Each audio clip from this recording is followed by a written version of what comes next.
Tipo, Bueno, antes que nada, chicos y chicas, para los que están presentes, seguramente se irá incorporando el resto de los estudiantes. Bienvenidos a Teoría de la Educación Física 2.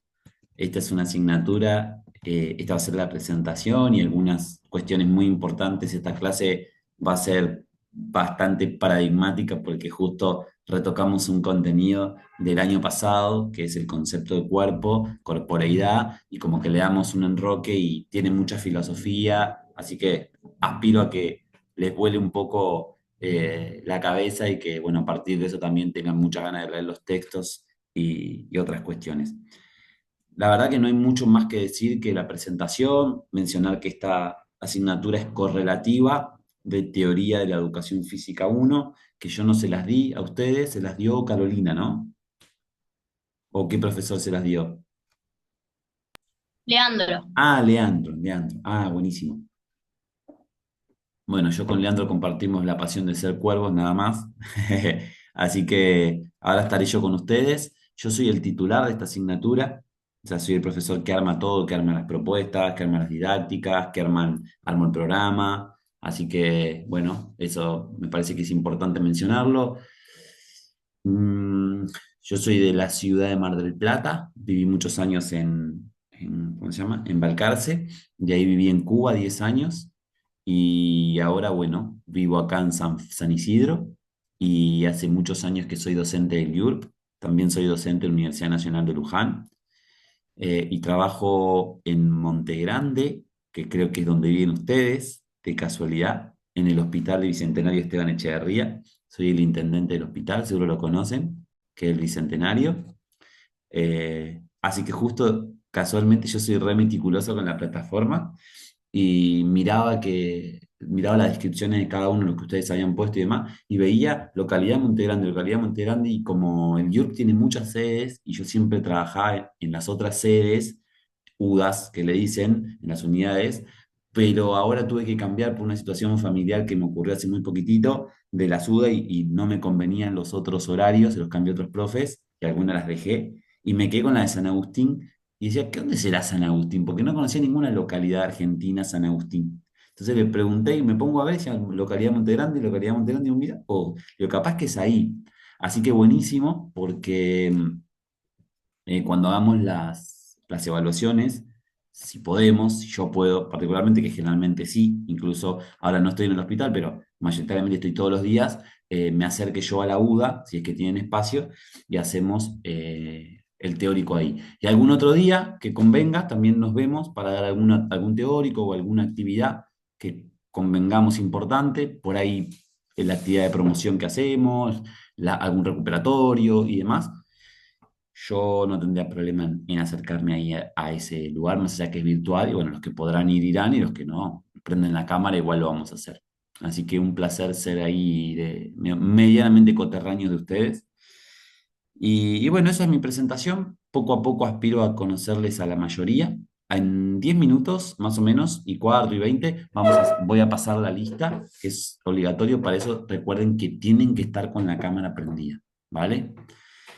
Les comento, igual que el año pasado, ustedes en la clase pueden interrumpir, entre comillas, cuando deseen, con lo que quieran. O sea, tienen una pregunta, ni siquiera levanten la mano, no pongan la manito, si lo quieren hacer bienvenido, ¿no? Pongan la manito de acá abajo, esa que aparece, si es que sigue apareciendo, de reaccionar. Directamente abren el micrófono y dicen, profe, quiero hacer una pregunta o quiero intervenir acá, y adelante, no hay ningún tipo de problema, ¿está bien? Em, por otro lado, comentarles que va a ser la dinámica muy parecida al cuatrimestre pasado, donde trabajamos en aula invertida. ¿Se acuerdan más o menos de qué se trata la lógica del aula invertida? ¿Alguien con sus palabras? leer antes lo que está subido para poder trabajarlo en clase. Ahí va, ahí va muy bien. O sea, es tratar de intervenir sobre los contenidos de la didáctica que vamos a trabajar en el programa para entonces utilizar la clase a un estilo más de construcción colectiva del conocimiento y no tanto simplemente desde una escucha, una permanencia, una conferencia del docente. Así que bueno, apelamos en este caso solamente de los 11 que somos, de acá de San Agustín, solamente 5 vieron la plataforma, entiendo igual que estamos en las primeras clases y demás, pero bueno, es muy importante que ustedes interactúen por lo menos desde la percepción visual para tener una noción general y que no lo hagan, lo pueden hacer el día antes, ya el momento antes, sino que traten de hacerlo los días antes y refrescando, anticiparse a la realidad. Otra de las formas fundamentales que vamos a trabajar tiene que ver con un contenido que yo siempre menciono que se llama conversatorio.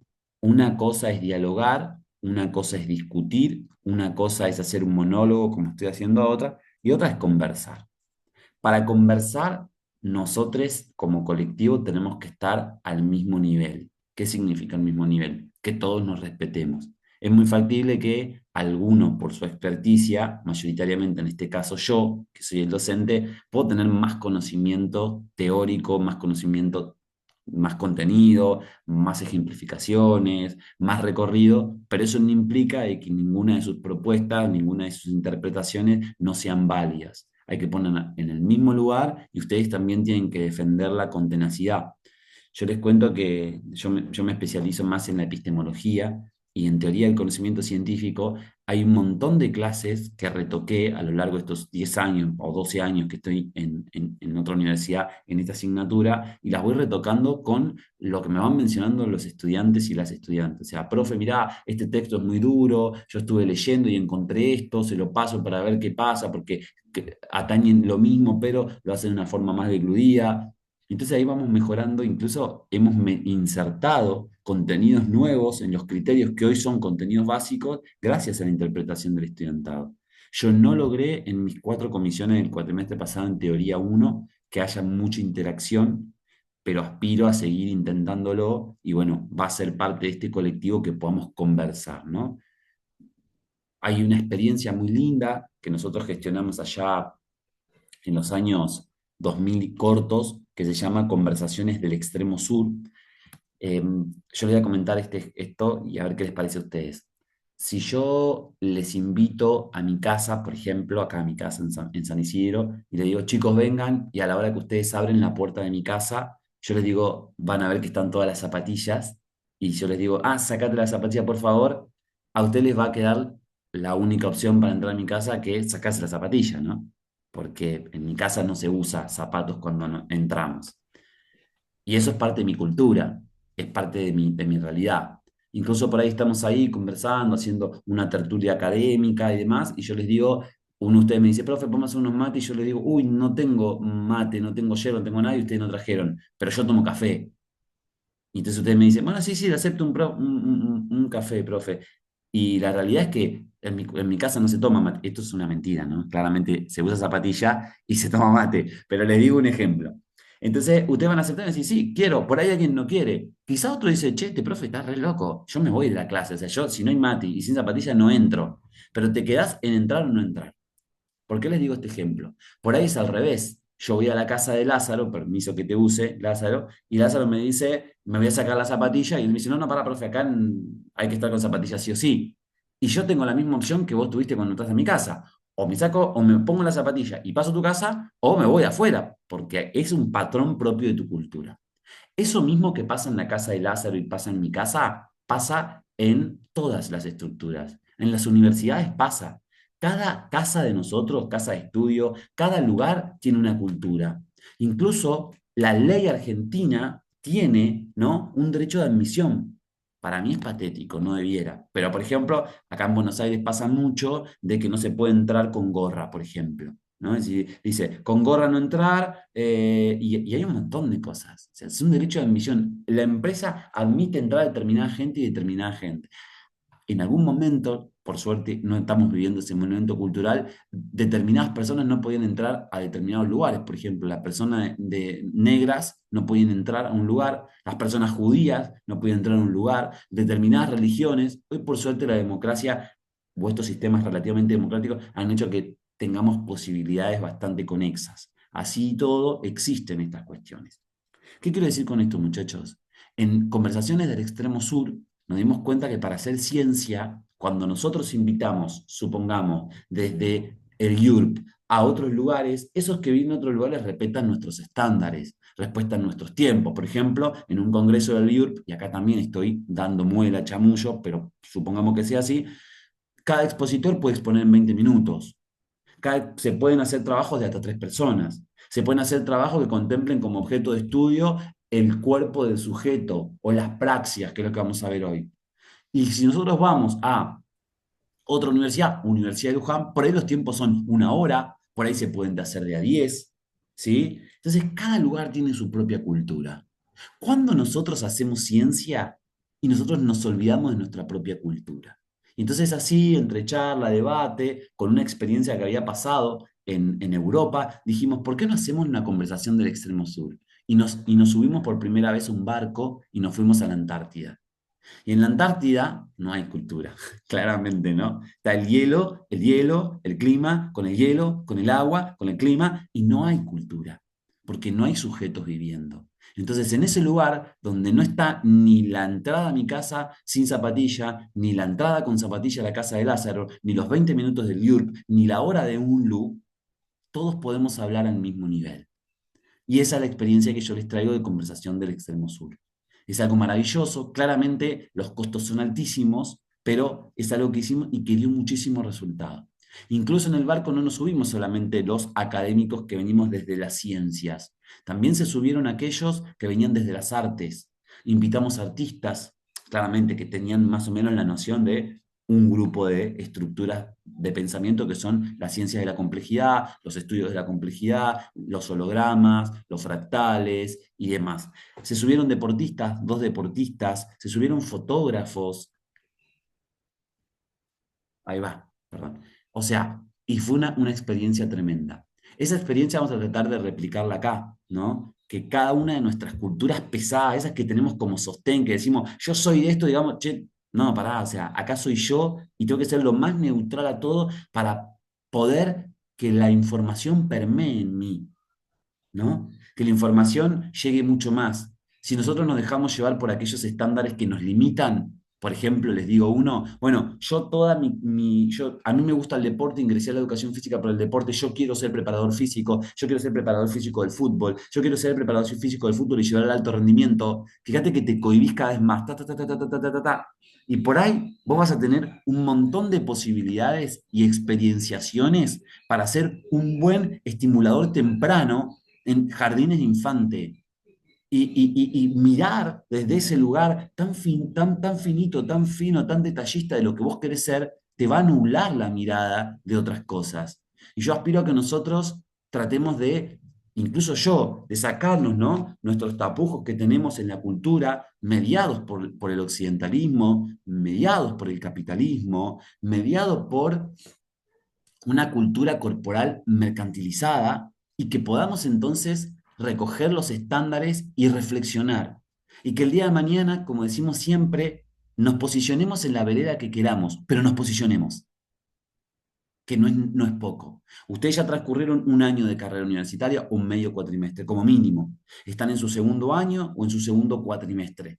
Ya pienso que alguno por ahí hizo contracursada y empezó en el segundo año. ¿Ok? Segundo año. Segundo año. Por tanto, nosotros los recibimos en teoría de la educación física y les rompemos el coco con un montón de teorías que ustedes pueden o no agarrar, porque tú puedes tranquilamente seleccionar una teoría, aprobar con 10, promocionar, hacer un trabajo, besito, te fuiste, ¿no? Pero por otro lado, puedes agarrar eso y decir, esto sí me interesa y me lo traigo y lo abrazo, como todo aprendizaje significativo de por vida, y voy armando mi propia estructura y nosotros te volvemos a agarrar en epistemología, todo lo que son las teorías, yo soy el profe también de epistemología y otros profes. Y en epistemología nosotros en cuarto año te empujamos a la práctica y aspiramos a que cuando te empujemos a decir, muchachos, ya estás preparado, en un mes sos profesor de educación física, ustedes digan, yo soy este profesor de educación física. No el que me toque, no, bueno, yo voy viendo quién y me voy construyendo en la práctica. No, porque para eso no está la universidad. Que después te deconstruyas nuevamente y encuentres nuevas teorías significativas, buenísimo. Esto está genial. Y que después hagas tu licenciatura, tu maestría, tu doctorado, o que hagas tus especializaciones, o que te nutras en una federación, perfecto. Pero nosotros acá tenemos que tener un vademecum, porque las teorías son para eso. Las teorías son para hacer robusta nuestra identidad. Así que, bienvenidos a Teoría de la Educación Física 2. Ustedes tienen durante todo el tiempo la palabra para abrir, para hablar, para congeniar, para discrepar tranquilamente, siempre con amabilidad, de la misma forma que lo vamos a hacer nosotros, sus profes. Y ahora tenemos un tiempo que nos media en la clase, que el tiempo dice que aparece a las 6 de la tarde y no puede terminar más de las 8, pero puede ser menos. Hay momentos donde hay mucha tensión, donde voy a decir, basta, ya no quiero más. Levanta la mano, profe, pará, es muchísimo. Hagamos un receso, tomemos un café, volvamos. No volvamos más, nos vemos la semana que viene. Y va a haber momentos en que digamos, mira, profe, esto estaría bueno para hacer un trabajo colectivo, hagamos un trabajo colectivo y que no sea individual. Así que en esta asignatura, conmigo, por lo menos tienen la chance de ustedes también ser protagonistas, así que agarren el bastión del protagonismo y influyan de manera tal que quede en estas clases un resguardo de esta comisión de San Agustín. Vamos a repensar, ustedes ya tienen la asignatura armada, tienen el programa, saben cómo funciona, entiendo que saben cómo funciona la plataforma, así que no hay ningún tipo de problema. Y si me permiten, entonces vamos a refrescar algunas cuestiones, como les decía, que nos había quedado del cuatrimestre pasado. Aquí voy a compartir, les pido permiso para compartir, no va a haber nada privado porque voy a compartir simplemente una pantalla de presentación de PowerPoint. Ahí entiendo que la están viendo, ¿no? Buenísimo. Bueno, estamos todos en clase, nos falta una persona. En un ratito entonces voy a tomar esa asistencia. Bueno, ¿dónde nos posicionamos? Para llegar a la actividad física, que es uno de los conceptos que se atraviesan si empezamos en el centro de lo más chiquitito de todo, y cuando nos explanamos y nos vamos al cosmos, aparece la motricidad.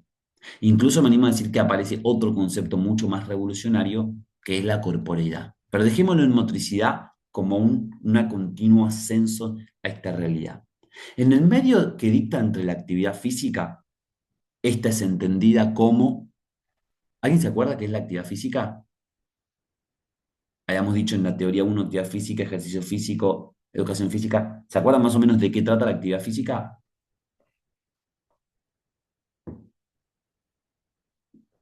Entiendo que no. Bueno, es toda actividad que desarrolla el sujeto con fines comunes, con fines prácticos. Por ejemplo, barrer es una actividad física, claramente. Salir a sacar el perro a pasear es una actividad física. Ir de compras es una actividad física. Yo, por ejemplo, ahora que tengo un mueble por encima de mi cabeza sobre los 2 metros, 2 metros 10, que es donde guardo la yerba y el azúcar y el puré de tomate y demás, cada vez que yo salto, abro la puerta, salto de vuelta, agarro la yerba, salto de vuelta, cierro la puerta, es una actividad física. Nadie va a decir, che, mira, el profe Nahuel está haciendo pliometría, ¿no? Para nada. Ahora, esa actividad física, cuando nosotros la hacemos de forma consciente, ¿y qué quiere decir eso? Que atraviesa un proceso cognitivo, un proceso que podríamos llamarlo intelectualizable, esa actividad física se hace una práctica corporal y motriz. Las prácticas corporales no son solamente los deportes, aunque estos sí lo son y son muy, pero muy valerosos. Las prácticas corporales pueden ser incluso andar en bicicleta. ¿Ustedes andan en bicicleta? Y, y- y es Sí, complejo. o incluso, profe, no sé, en un geriátrico que hagan actividades de movilidad, las personas mayores. Ajá. También no es un deporte, pero es actividad física. Veamos, Celeste. Si el sujeto Sí, geronte que está ahí mueve, se desplaza para ir al baño, se desplaza para ir a la cama, se desplaza para ir a jugar con algunos amigos, para ir al parque, eso es actividad física. Se hace práctica corporal si hay una mediación cognitiva. Incluso puede haber un profesional o no. Vos como educadora, que le digas, bueno, vamos acá, hoy vamos a hacer tai chi, entonces agarran el palito, ¿no? Y hacen tai chi. Ahí sí porque hay una concientización del hecho. ¿Vamos? ok, entiendo. Y ahí esa práctica corporal asume un rol protagónico muy importante. A ver, que tú salgas a correr con un Garmin porque te guste correr, por ejemplo, y que pongas play y que salga y que tu objetivo sea 40 minutos, deja de ser una actividad física. Vos te activás físicamente, pero en realidad estás haciendo un ejercicio físico. Aunque no tengas entrenador y entrenadora o un profe que te guíe, quizás lees mucho y en esas lecturas encontrás que, pues nada, hay que hacer determinadas actividades para que te vaya bien en una competencia. Es mucho más intencionada, es mucho más intencionada cuando esas prácticas corporales y motrices, como pueden ser las prácticas gimnásticas, las prácticas atléticas y otro, son hechos educativos. Y ahí tenemos la educación física que tanto amamos. ¿Cómo podríamos definir esto entonces? Bueno, una educación física es no lo que se realiza como ejercicio físico en tiempo constante y latente, más bien es una práctica compleja en la cual se aprende, lo digo en otras palabras, se abraza un contenido para toda la vida porque es significativo que tiene que ver con las prácticas corporales. Por ejemplo, yo dije el tai chi, menciono el yoga, menciono el saltar la cuerda, menciono el hacer equilibrio, menciono en jugar un juego que se llama safari fotográfico, menciono en practicar resistencia aeróbica, más de 5 minutos con este juego. O sea, todo eso son educación física. Pongo acá un asterisco chiquitito para que ustedes lo piensen. Porque la asignatura se llama educación física, no toda educación física que realizan los profes en clase es educación física.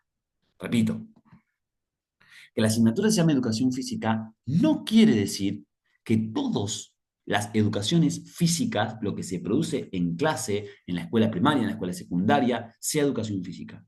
Para que sea educación física tiene que haber un tratamiento de los lineamientos curriculares, tiene que haber una conciencia del cuerpo corporal, tiene que haber una planeación estratégica, tiene que haber una secuenciación dinámica entre contenidos y puedo asegurar, después de una corta vida como educador físico, que la mayoría, lo aseguro por lo menos yo, la mayoría de las prácticas en secundaria, en primaria, la mayoría sí, pero en secundaria, las mayoría de las prácticas dictan sobre practicar deporte, en jugar libremente. Y eso no es educación física. Eso no es lo que plantean nuestros lineamientos curriculares. Eso no es una concientización corporal, ni tampoco trabaja sobre una alfabetización física. No hay estructuras de la educación sexual integral que la atraviesen. No hay un trabajo de incorporación con las personas con discapacidad. Fíjense que es un lecho selectivo. Los chicos juegan, seleccionan el deporte, al libre albedrío, ponen sus propias reglas y pareciera entonces ser más un campo deportivo que una enseñanza para el futuro. Y el traspaso de esa cuestión aparece el término de motricidad, que es lo que vamos a trabajar el día de hoy. Chicos, recuerden preguntar sin problema, que no quede solamente en una conferencia. Hay diferentes enfoques sobre el movimiento humano. Fíjense, por ejemplo, yo les pongo una imagen ahí de una persona que está haciendo movimientos, vamos a llamarlo, está haciendo una filosofía de vida muy acercada a la matriz de un deporte de combate. ¿Qué otra cosa observan ustedes en esa imagen? Las figuras de unos animales. Mirala mejor, está muy bien, pero mirala mejor. Yo lo que le había visto, esta está en el campus, lo había visto como con mucha concentración, me hizo acordar justamente todo lo que es las, las artes chinas, japonesas. Ujú. ¿Y qué hay en la estela esa? ¿Qué hay en esa estela del sujeto? Círculos, conexiones. Claramente movimiento, ¿no? Conexiones. Fíjense que si ustedes siguen el trayecto de la mano derecha, ¿no? Van a ver que está por arriba y que si siguen las manos hay uno y dos círculos y hay cuatro o cinco apoyos antes, representando que este sujeto se movió para llegar ahí. Pero traten de sacar, miren, de su mente, traten de hacer este ejercicio. Saquen la parte del movimiento y dejen solo al sujeto. que parece ser oriental, en esta posición, hay una estática, hay una función que no es de movimiento. Y les voy a decir un secreto para toda la vida.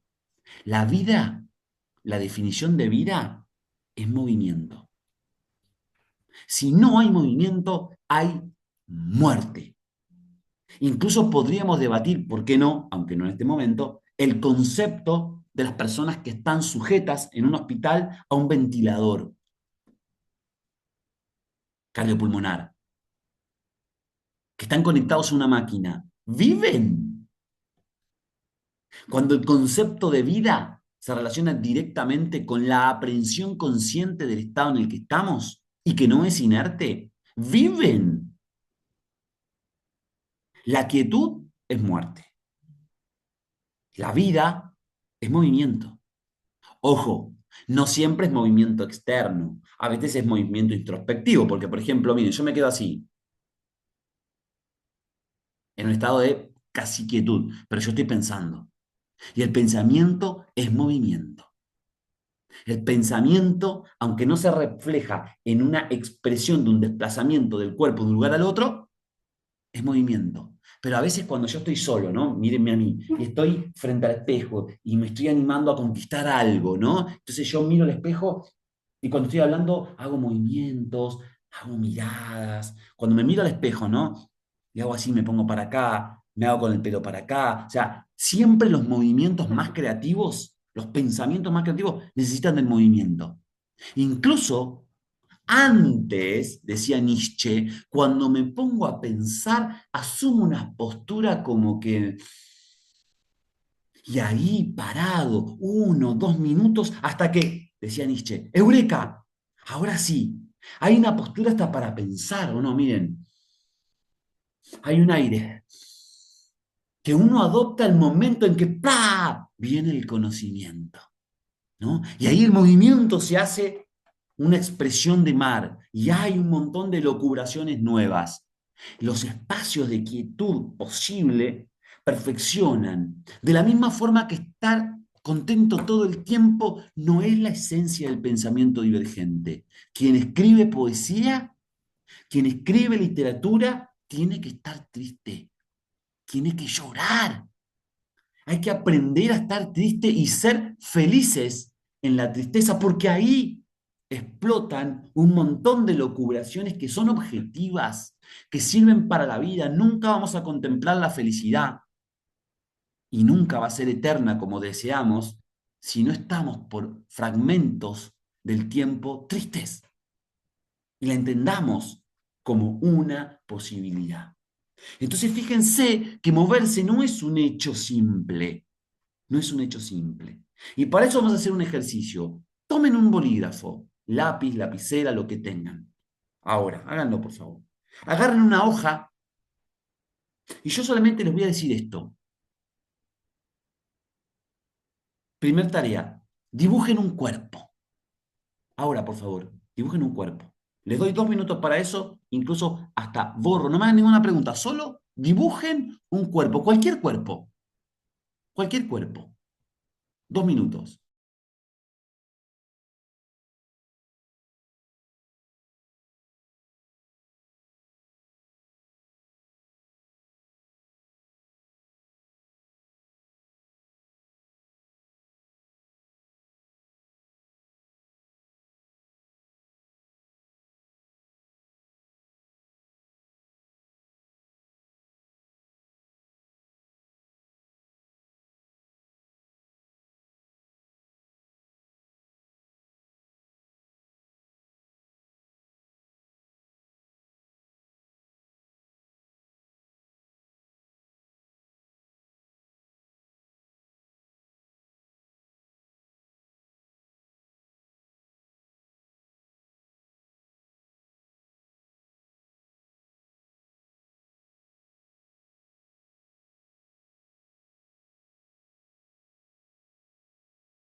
Bueno, ¿más o menos lo tienen? Sí, ¿Sí? profe. Menos mal que no tenemos dibujo. Bueno, yo tampoco, me lo estoy haciendo acá. Yo hice un cuerpo, ¿no? Ese es un cuerpo. Quiero ver el cuerpo de ustedes, a ver. A ver, Rocío, mostrarlo en la pantalla, por favor.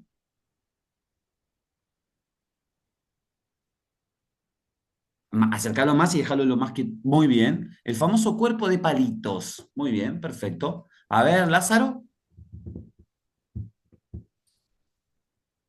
Ah, con contorno lo hizo Lázaro, mirá. Muy bien. Regina, creo que se menciona así, ¿no? A ver. Ah, palapa. Mira, uno con palito, uno con contorno y este ya como más elucubrado, como más con pelo, hay un toque de fuerza. ¿Alguien que haya hecho otro cuerpo, que no sea un cuerpo humano? A ver, Pamela. Güey, tenemos artistas en el equipo. Un cuerpo mate. Muy bien, muy Pasa que es bien. corriente es eso. Ah, ahí va, ahí va. Tiene una estructura más foránea de nuestro lugar. Bueno, muy bien. Bueno, yo hice una pelota, ¿la ven, no? Yo hice una pelota. Ahora vamos a hacer una cosa. A esto que ustedes dibujaron es un cuerpo, ¿no? Recordemos una cosa, me saco los lentes porque esto es muy importante. Cuando se toma vino, ¿no? Se agarra el vaso de vino y se hace esto, mirá. No tengo se hace esto, ¿no? ¿Qué significa esto? Y se lo mira, se lo mueve, ¿no? Es como que el vino hace esto y el que sabe, no soy yo, pero el que sabe no dice, este vino tiene un cuerpo, ¿no? Habla de cuerpo. Cuando tomás mate, y el mate como el de Pamela, es un mate, no es esa cosita de lata con azúcar y con yerbita y con peperina, ¿eh? Cuando dices, oh, qué cuerpo tiene este mate, ¿no? Y adopta una relación diferente al mate incluso. Es un mate. Se lo pone, ¿no? Y se dice, ¿qué cuerpo tiene este mate? Lo que yo les pido ahora, con mucha tenacidad y sin hacerme preguntas, para no generar una entropía negativa en ustedes, les voy a pedir que ustedes le asignen corporeidad a su mate, a su figura. Eso nada más. ¿Hiciste un cuerpo? Agregale corporeidad a eso. A ver, un minuto para eso, con el lápiz, con la lapicera.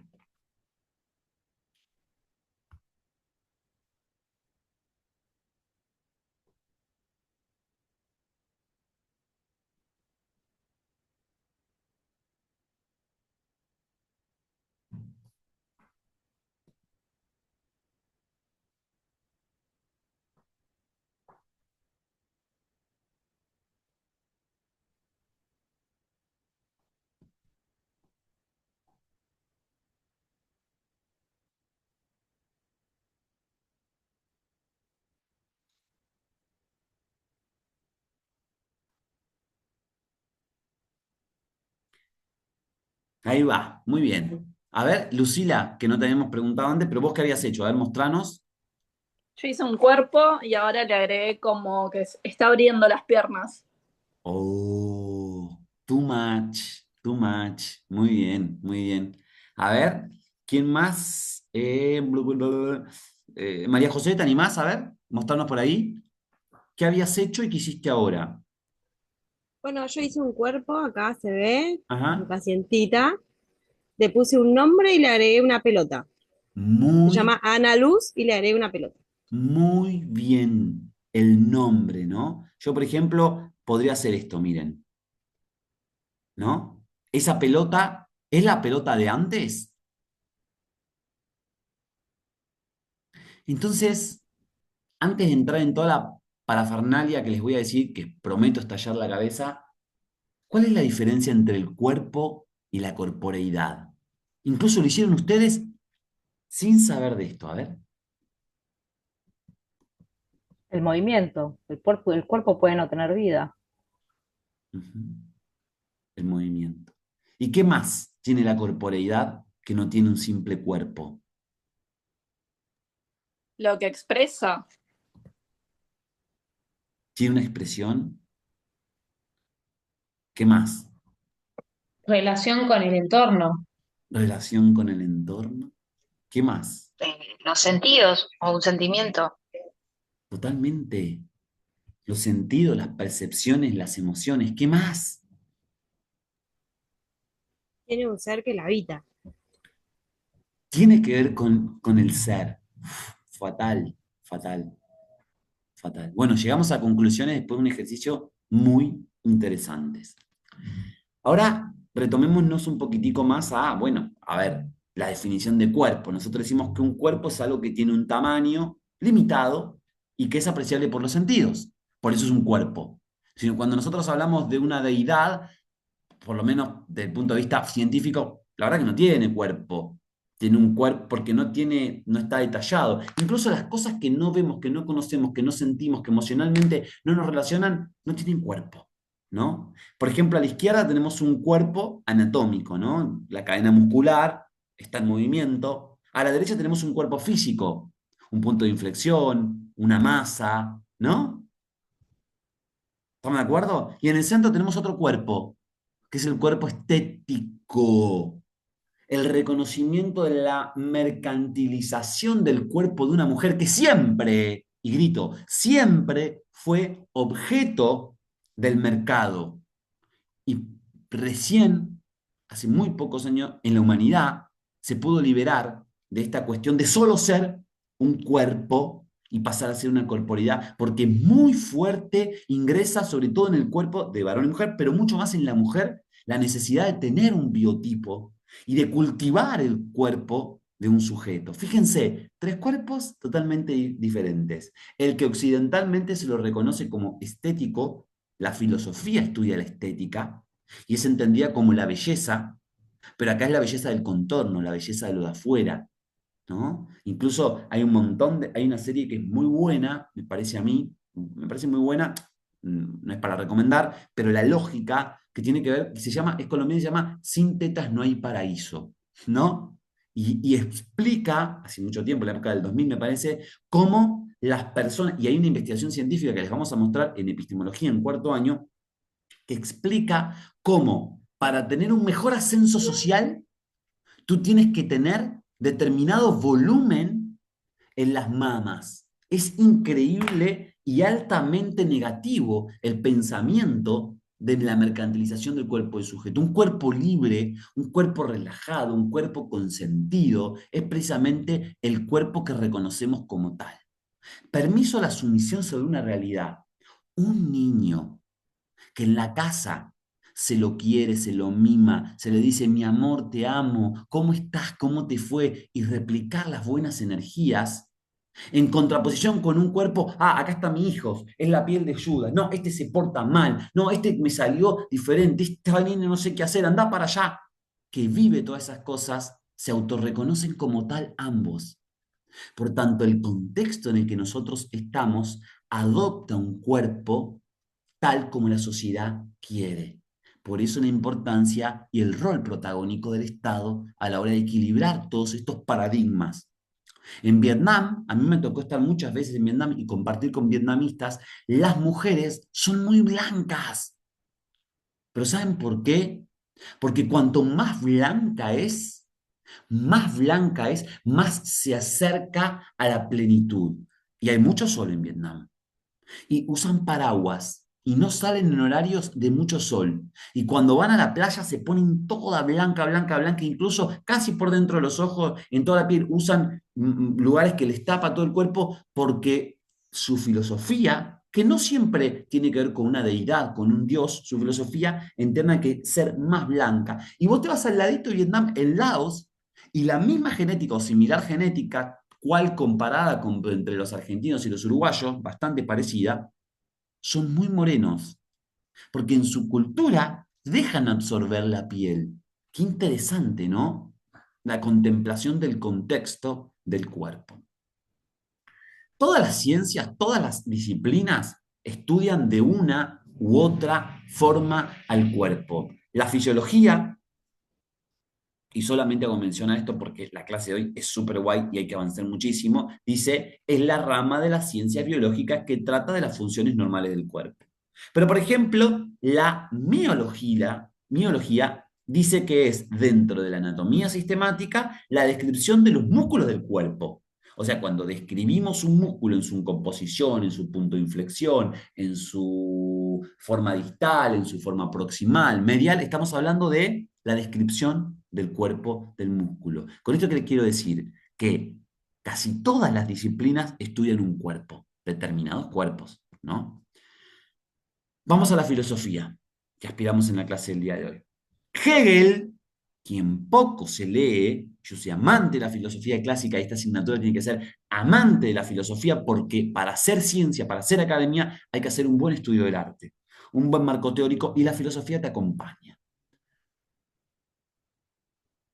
Hegel decía, y cito, tenemos que contemplar el cuerpo y su articulación como la existencia de la articulación sistemática del cuerpo mismo.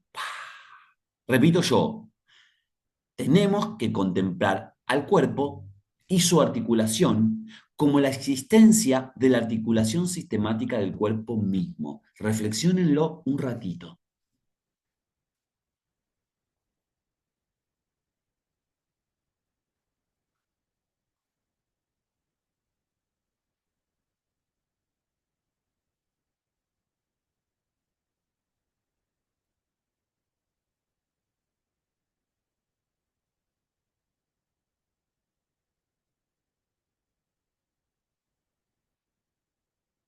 A ver, ¿quién puede decir algo al respecto? ¿Qué dice Hegel acá a primera vista? A ver, con sus palabras.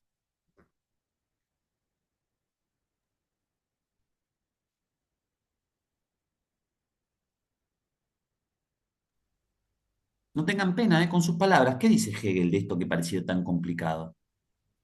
Entiendo lo siguiente, que como, no sé si es la palabra, ¿no? Pero como que el cuerpo existe, o sea, el cuerpo es porque existe, o sea, porque está, porque, no sé cómo explicarlo, pero esto de la existencia del cuerpo mismo, o sea, contemplar el cuerpo porque el cuerpo existe, porque está, porque es.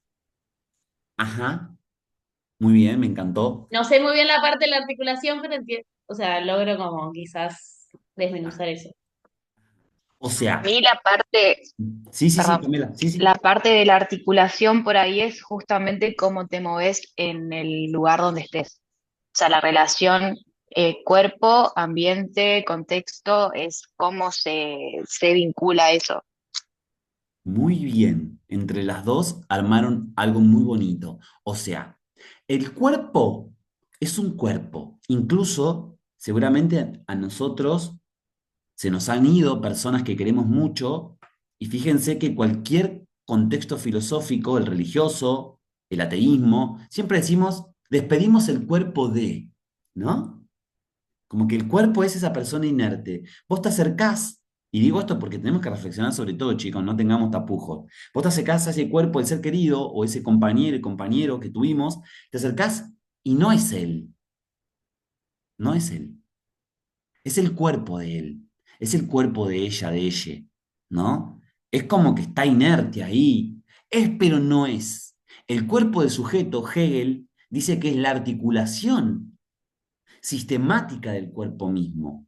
Para que el cuerpo sea cuerpo, el cuerpo tiene que estar en movimiento, en trascendencia. Y muchas veces,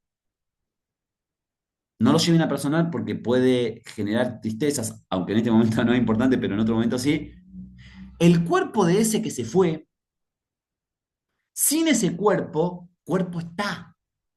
¿Cuántas veces nosotros traemos a colación nuestros abuelos y abuelas que ya no están?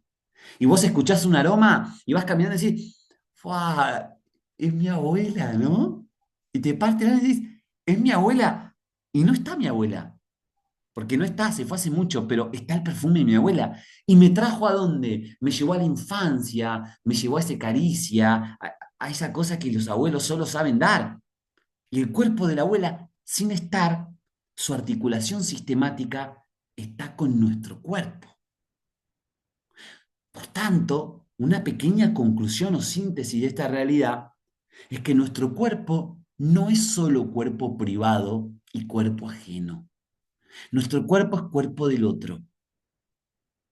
Yo soy yo a la hora en que tengo un otro al lado que se hace en mí, en sus enseñanzas o en sus reseñas, incluso en sus antagonismos contrarios. Muchas veces nosotros mejoramos cuando nos damos cuenta y decimos, yo no quiero ser como él, como un profe, por ejemplo, ahora que nos estamos educando, y supongamos que tenemos un profesor, una profesora o un compañero, una compañera que actúa de forma diferente y vos aprendés a que eso no lo querés ser. Y decís, yo no quiero ser ese cuerpo, pero ese cuerpo sos vos en tanto y en cuanto te separás de ese cuerpo que está cerca tuyo. ¿Hasta ahí vamos? Veamos algunas ideas esenciales. No existe en la actualidad, y yo exhorto, como vengo exhortando hace más de 10 años, a que ustedes la puedan hacer, no existe una teoría filosófica completa sobre el cuerpo. Todo lo que existe es insuficiente. Hay muchos autores, hay muchas autoras, hay mucho dicho, pero no hay nada que haya trabajado el cuerpo desde la totalidad. Siempre lo hemos hecho desde una mirada parcial, segmentada, macartista, me animo a decir cartesiana. Incluso hay quienes todavía separan el cuerpo de la mente. ¡Wow! Menudo problema. Jamás he visto caminando una cabeza por San Isidro sola. No he visto caminando una persona con el cuerpo sin la cabeza. Tampoco. Pues no me la separes, compañero. Que no existe tal irremediable pensamiento. Y cito al autor, los conceptos que suelen manejarse son insuficientes para darnos el contenido de la experiencia vital que está en la base de los mismos. Pero para eso tenemos que hacernos una serie de preguntas. Uno, un análisis ontológico de la subjetividad debe formar parte de la problemática del cuerpo. O sea, la ontología como el estudio del cuerpo desde que nace hasta que muere, ese proceso que hay, lo ontológico. De la subjetividad, porque cuando nosotros nacemos, nosotros ya fuimos. Cuidado. Y no estoy hablando de reencarnación, estoy hablando del feto. Cuando nosotros estamos en el vientre de la madre y somos feto, nos movemos. Movimiento rudimentario. Un movimiento que hace el bracito, ¿no? Así. Y que hay una relación y vínculo fuertísimo con la madre, porque la madre es el cuerpo del feto. No es autónomo. Ese feto es feto. Y cuando se va del medio acuoso en el que está y se es ser social, ya no le decimos más feto, le decimos bebé, porque adopta una figura que no tiene que ver con ventilar pulmonarmente después del chirlo, ¿no? No tiene que ver con eso. Tiene que ver con que a partir de ahora, a medida que pasa el tiempo ontológico, a medida que pasa el tiempo, ese cuerpo va a adoptar un criterio social. Y en dependencia de dónde esté, van a ser sus predilecciones, sus sabores, sus gustos, sus olores. Y si nace en un lugar donde yo doy clase, por ejemplo, en Fiorito, seguramente va a practicar fútbol. Pero si nace en La Habana, seguramente va a ser béisbol. Y si nace en Dominicana, seguramente va a ser baloncesto. Y si nace en Eritrea, seguramente va a correr. Fíjate vos, sos el mismo. Naciste del mismo vientre de tu mamá, pero en el lugar en el que estás. Las subjetividades que vos observás en pleno social te va a hacer moldear tu cuerpo. Y si nacés en Vietnam y sos fémina, aunque morocha seas, blanca serás. Porque te vas a cuidar de los filtros, no tendrás filtros frente al sol. Y si es así, ay, me cuesta esto. Este análisis de la ontología puede otorgarle determinado estatuto al cuerpo. No piensen más. La respuesta es sí. El cuerpo, segunda síntesis de la clase, El cuerpo siempre es cuerpo subjetivo, porque es cuerpo vivenciado. Existe una identidad entre el ser de la subjetividad y el ser del cuerpo. Por eso nosotros decimos, la sociedad determina sobre nosotros y nosotras. ¿Escuchamos bien? ¿Estamos de acuerdo? No vamos a ser los mismos después de esta clase y de esta menos, ¿no? Yo no voy a ser Nahuel cuando, yo miren, lo que hago cuando termine esta clase, me saco la camisa lo más rápido posible, me pongo una media, abro la puerta y me voy a correr. Ya tengo el Garmin preparado, ya. Después de esto yo tengo 1 hora y media y esa hora me voy a correr. Cuando yo me voy a correr, no voy a ser el mismo que era cuando empecé esta clase. Ni Pamela va a ser lo mismo, ni María José va a ser la misma. Somos diferentes. Tenemos que cambiar, compañeros y compañeras. Por eso yo le decía, saquémonos las identidades que tenemos para con la educación física. Repito, el cuerpo vivenciado es siempre cuerpo subjetivo. ¿Cuáles son las vivencias del cuerpo? Los oíres, los sentires, los movimientos, las emociones, las percepciones, las conexiones telepáticas con nuestras madres y padres, hermanos, hermanas, amantes. ¿Cuántas veces estamos acá? Chicos, están acá, estamos acá concentrados, pero aparece un pensamiento y que te lleva, y vos me estás escuchando a mí en clase, pero y te lleva un olor, y estás conectado con mamá, y por ahí al rato te manda un mensaje y te dice, uy, ¿sabés que me pasó esto? Y vos decís, ¿vos sabés que estaba pensando en vos? Y decís, ¿qué onda? ¿Qué me pasa? Estaba en clase concentrado y en un momento me dispersé. Nadie me llamó, nadie me mandó un mensaje y mi mamá se cayó de la bicicleta. Los que tenemos hijos, olvídate. Nos damos cuenta, no siempre, pero si hacemos un trabajo telepático, yo que los tengo lejos, a mis hijos a 500 kilómetros viviendo, sé cuando le duelen la muela. Y la mamá me avisa, ¿no? Dice, no, mira, que a Bauti le pasó esto. Y yo, te juro que sabía. No sabía que era la muela, no sabía que... Pero yo insistentemente estaba pensando sabía que algo pasaba. ¿Y cómo le llamamos a eso, compañero? ¿Quién estudia eso? Nosotros. Por eso es insuficiente las teorías filosóficas con respecto al cuerpo. Nos importa la técnica, que si el baloncesto por acá, que si camino arriba de una viga, el educador físico, que si rolo para adelante, que si rolo para atrás, que si me subo un aro, que si pateo, que si corro, que la técnica, que la estratégica. Pero a ver, hay cosas más importantes para el sujeto. Y que si nosotros somos abiertos y las estudiamos, vamos a generar en nuestros estudiantes un camino para su vida atroz. Y entonces yo digo, compañeros, gracias al cuerpo, es la pregunta. Recordemos a Platón. Platón, miren lo que le voy a contar sucintamente, después ustedes lo estudian.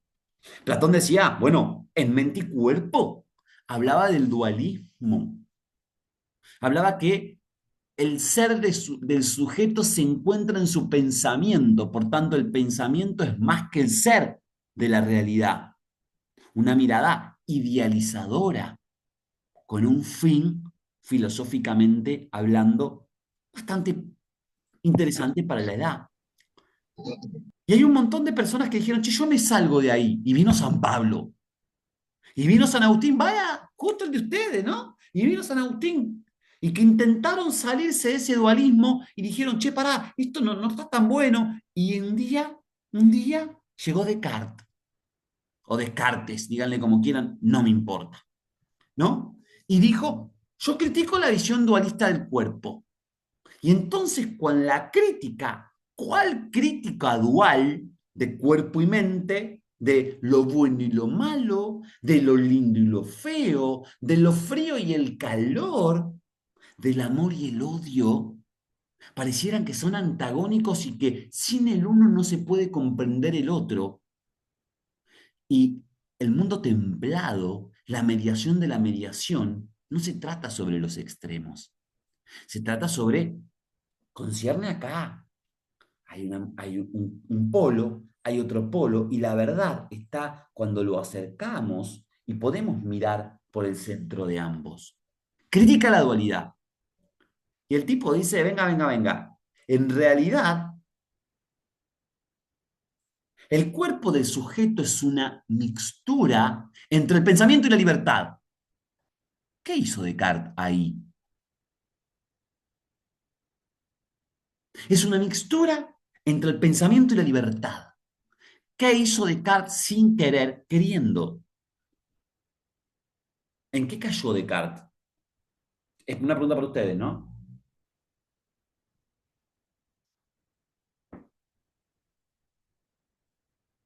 ¿Nadie se anima? ¿Nadie lo ve? Está ahí. ¿Nadie lo ve? ¿En qué cayó Descartes? Aún ¿En la queriendo... duda? ¿En la qué? ¿En la duda? Pamela, cuando él dice, él critica la visión dualista del hombre, dice, che, el hombre no es una mezcla entre el cuerpo y la mente, me parece que eso no va.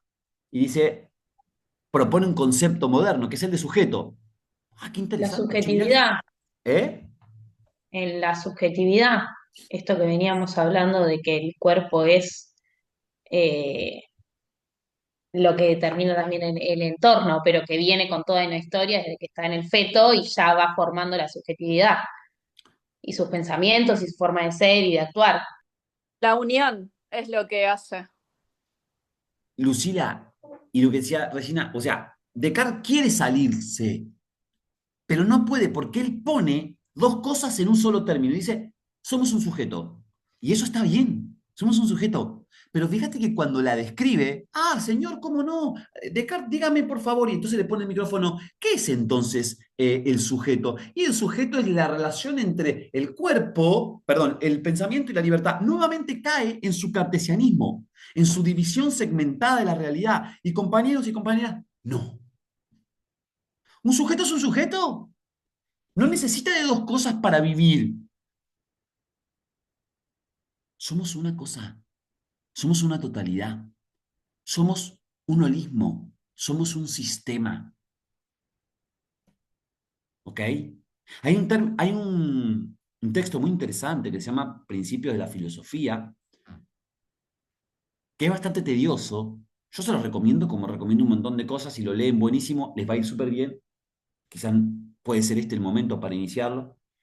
Y que es una intención de Descartes de salir de esta cuestión, pero lamentablemente el contexto es desfavorecedor para él, porque es un mundo en el que vivió, un mundo que no es moderno, un mundo que es muy difícil de salirse, incluso propone conceptos como alma, alejados de la realidad y hoy entendida en la ciencia como psiquis. Es muy fácil hablar y criticar, ¿no? A mí me molesta mucho cuando criticamos en los revisionismos históricos, por ejemplo, otras épocas, ¿no? Entonces, Pierre de Coubertin, ¿lo conocen? ¿No? Bueno, Pierre de Coubertin es el creador de los Juegos Olímpicos. Y Pierre de Coubertin tiene un montón de textos en los que dicen que la mujer no puede participar en el deporte. Y la gente lo critica, no, pero Pierre de Coubertin era un racista, un xenófobo. Y en realidad Pierre de Coubertin nació en un momento en el que la mujer no podía practicar deporte. Entonces, ¿es un xenófobo? ¿Es un fascista? No, es una persona que nació en un momento como nació Descartes, como nació Engels. Claro, hay algunos que sí pudieron salirse de esa realidad y rompieron simétricamente el pensamiento filosófico como Marx, como Engels y como tantos otros que no quiero decir porque ya tienen presencias políticas y no hace falta acá en este espacio.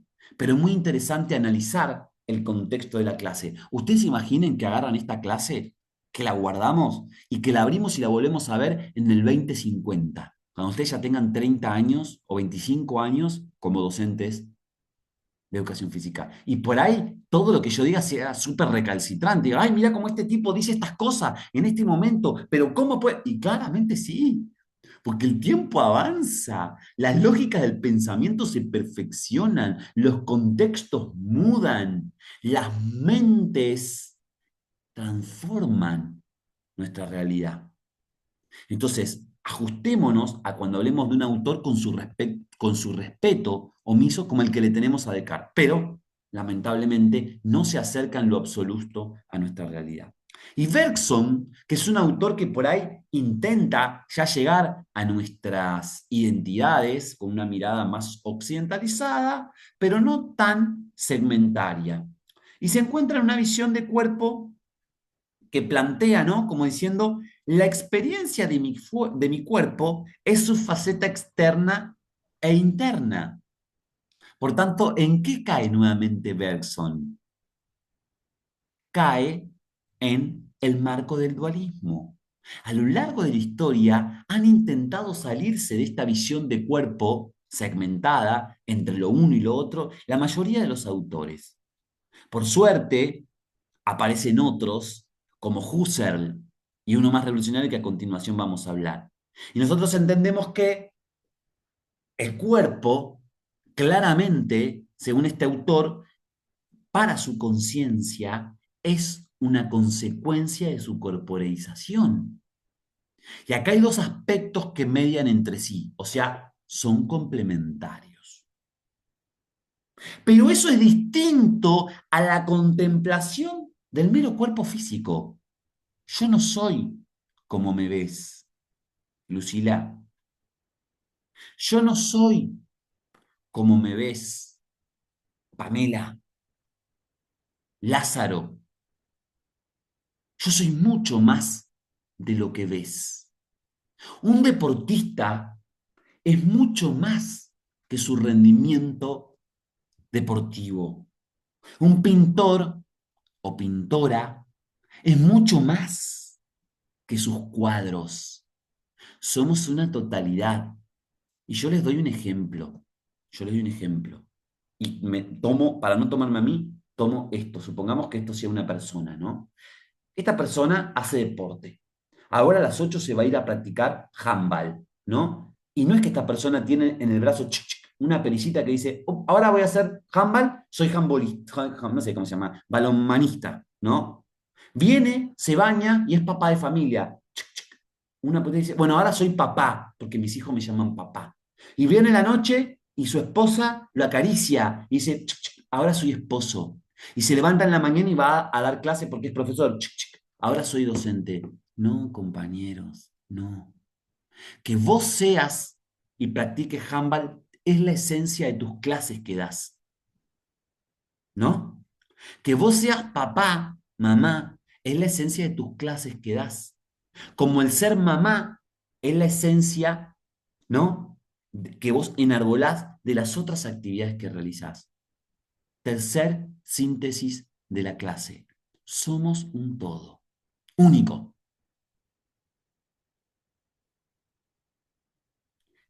Husserl decía, la conciencia resulta hacia el cuerpo la verdadera intención. Y el primer término, llegando a la corporeidad, lo encontramos en este autor, corporeización. La conciencia resulta hacia el cuerpo su verdadera intención. Quiero que me hablen con sus palabras qué caramba está diciendo Husserl acá.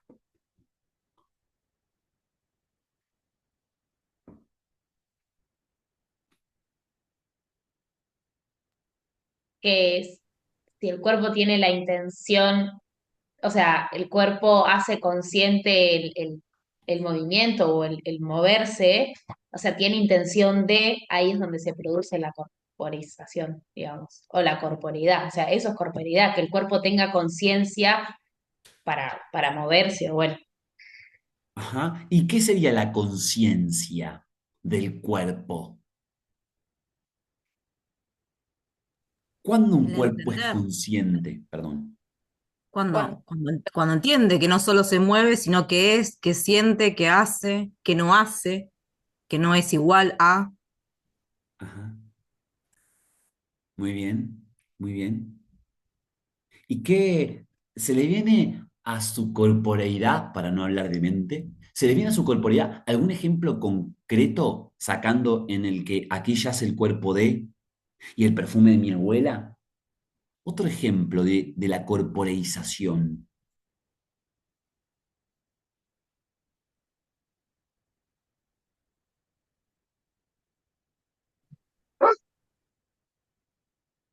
trastoca mucho esto también con el concepto de vida y de libertad.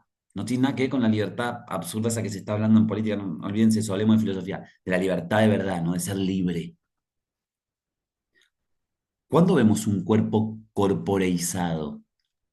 Cuando tiene los sentidos, como por ejemplo cuando escuchás música, cuando te gusta una música, cuando lo sentís y lo querés Ahí va. dar, expresar. Muy buen ejemplo, Lucila, me encantó. O sea, la corporización es cuando uno ama, cuando uno siente, cuando uno percibe, cuando uno quiere, también cuando uno se es triste pero se entiende como tal. Eso es corporeización. Incluso el 99,9% seguramente de cada uno de nuestros días, 9,9,9, somos corporeización. Ahora, cuando nosotros reproducimos esquemas por la propia reproducción, ejecutamos más una visión de cuerpo que de corporeidad. Muchas veces pasan con nuestras actividades laborales. Por suerte en la docencia, mayoritariamente todos tenemos vocación, pero pasa muchas veces que en la docencia se cobra bien, no se cobra excelente, pero un profesor, una profesora puede vivir dignamente, por lo menos por ahora, veamos más adelante. Y mucha gente optó durante mucho tiempo y decir, bueno, yo soy profe porque al final tengo 3 meses de vacaciones, bacán, diciembre, enero, febrero, es verdad, 3 meses de vacaciones y casi con los finales, pero ahí la piloteás, tenés 3 meses de vacaciones. Y tengo carpeta psiquiátrica si me pasa algo, y tengo un montón de derechos. Y mucha gente se acercó a la docencia sin vocación, pero no son docentes, porque la docencia es corporización. Cuando vos querés demostrar que sos docente porque conoces algo, los chicos no permean esa actividad, porque no le demostrás emociones, porque no te reís, porque no planificás, porque no ponés buenos ejercicios, buenos ejemplos, y el pibe se va de tu clase diciendo, la verdad que no aprendí nada. Y les queda nada más la representación memorística. Puede ser en matemática, puede ser una representación de una poesía en lengua y literatura, puede ser incluso en las artes y plásticas. Cuando sos artista, pero nadie te dice que por ser artista vas a ser un buen profesor de artes. Ni tampoco, para muchos de nosotros, ser un buen deportista te va a hacer un buen docente. No, no, no, no, van por caminos diferentes. Un docente es corporización, siempre y cuando le llegue al otro. Somos una cosa constituida notablemente imperfecta, decía Husserl. A lo cual Descartes, en contraposición, y todo esto son expresiones mías, chicos, que yo voy tocando, ¿no? Agarrando, ustedes cuando empiezan a leer estos textos van a encontrar otras de mucha más complejidad. Mi cuerpo me pertenece, Descartes, mi cuerpo me pertenece más que cualquier otro cuerpo físico, lo que al menos se pone de manifiesto cuando me sorprende con el dolor, ¿no? O sea, no me te duele el vientre porque comiste un montón y comidas malas y papas fritas y eso, o te tomaste un vinillo, no te duele el cuerpo y decís, che, es mío el cuerpo, es mío el cuerpo. Y la posición de Descartes es genial, pero cuidado, porque cuando a mis hijos le duele la panza, yo lloro. Si hay alguna madre o padre lo sabrá. Cuando a mis amigos les duele algo, como la pérdida de un ser que no es mío, no tiene nada que ver conmigo, pues quizá no lo conozco, a mí me duele. Es empatía, ¿no? Cuando vos ves que alguien sufre y lo sentís propio, vayamos a otro plano de la felicidad. Cuando a ti no te gusta el fútbol, pero alguien amado, querido, un ser querido tuyo, está contento porque ganó su equipo y vos te ponés contento porque él esté contento que ganó su equipo. Y a vos no te pone contento que ganó su equipo. Te pone contento que él esté contento. Entonces tiene un poco dentro de la lucha de Descartes de salir de ese lugar para contemplar mejor el cuerpo. Recalculemos, ¿vieron cuando vas por el GPS y te dice, no, no, tiene una mejor ruta, va y 3 minutos más rápido si usted agarra el acceso norte? Bueno, bien, recalculemos un poquito para atrás. Cosa constituida notablemente imperfecta. ¿Por qué? Yo saqué todas estas explicaciones. Porque nos falta distancia para extender la figura ante nosotros. El cuerpo siempre lo tenemos acá, mirá, yo no lo puedo sacar para allá. Entonces, como nos falta distancia, somos imperfectos. Si nosotros pudiéramos salirnos de nuestro cuerpo y vernos a nosotros solos, manifestándonos como nosotros, pero alejados, si yo podría dejar mi figura acá y salirme, o podría subirme arriba de un helicóptero y verme, ¿no? O podría entrarme adentro mío y verme desde adentro lo que como,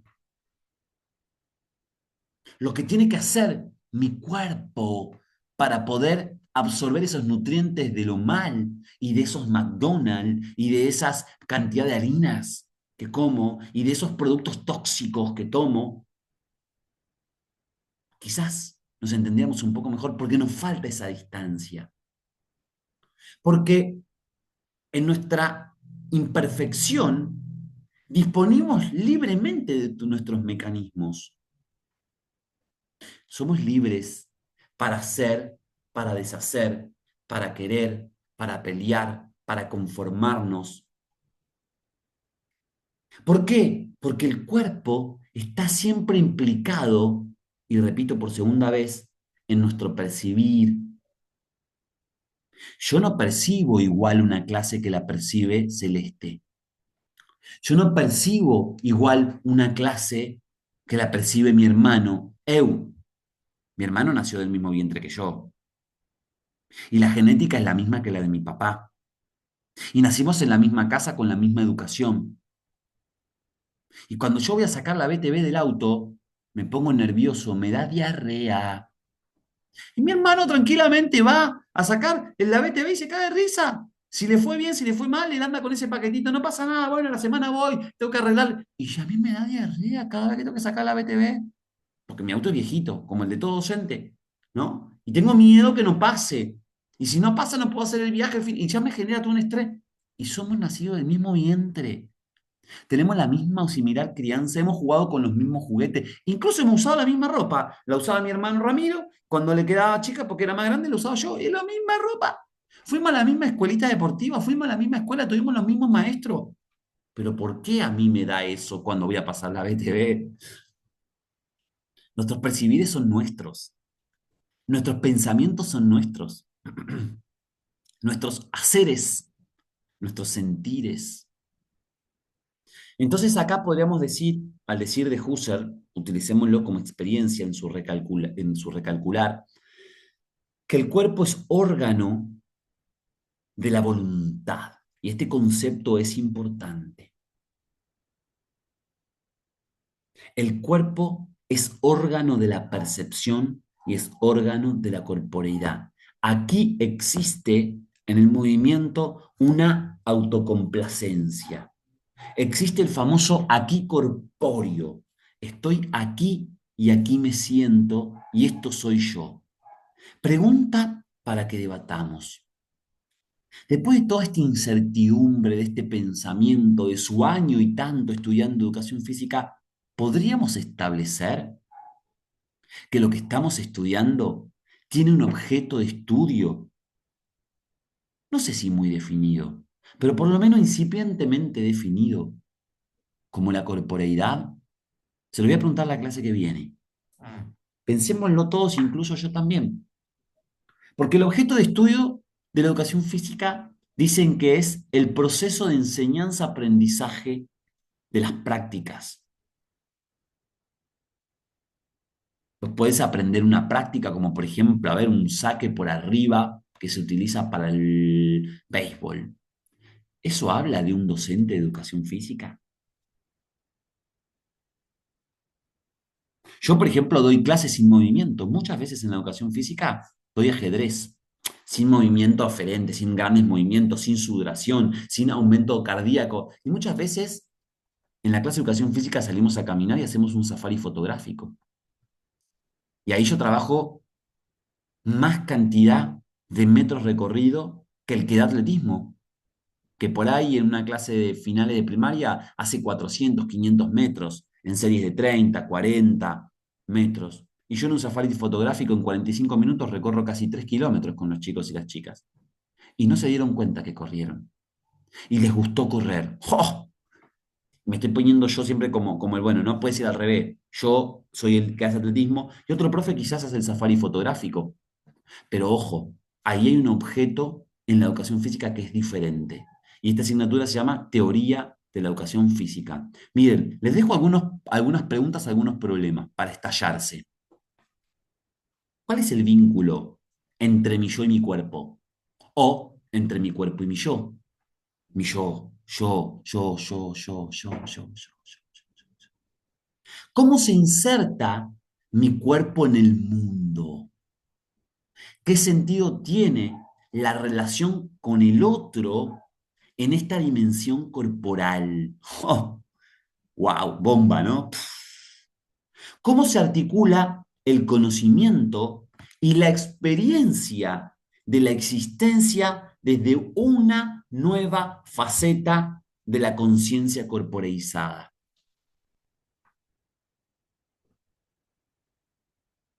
Piénsenlo, anótenlo, agarren a su familia, a su amigo, amiga, a su familia, a su padre, madre, a su vecino, y traten de explicarle todo esto.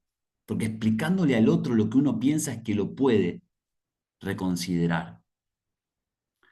Acá hay una doble dimensión y esto es pregunta de examen siempre, sobre todo en finales.